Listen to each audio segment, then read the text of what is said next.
శ్రీ గురుభ్యో నమ. ఈ వీడియోలో మనం శనైశ్చర దేవాలయాన్ని దర్శిస్తూ ఉన్నాం. శనైశ్చర దేవాలయాలు మనకి మహారాష్ట్రలో కేవలం శనిసింగనాపూర్లో మాత్రమే చూస్తాం. ఇక్కడ హైదరాబాదులో హయత్ నగర్లో ఈ దేవాలయాన్ని నేను దర్శించడం జరిగింది. ఇది విశేషంగా పశ్చిమ దిక్కుకి ఉన్నటువంటి శనైశ్వరుణ్ణి మనం ఇక్కడ దర్శిస్తూ ఉన్నాం.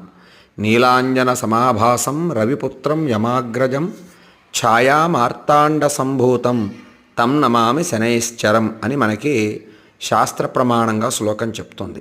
పశ్చిమ దిక్కుకు ఉన్నటువంటి శనైశ్వరుణ్ణి ఎవరైతే దర్శిస్తారో, అభిషేకిస్తారో, అర్చిస్తారో, జపిస్తారో సకల అరిష్టాలు తొలగిపోతాయి అని మనకి శాస్త్రం చెప్తుంది. అదేవిధంగా ఇక్కడ అశ్వత్థ వృక్షం కూడా విశేషమైనటువంటి ఫలితాలను మనకి ఇస్తూ ఉంది.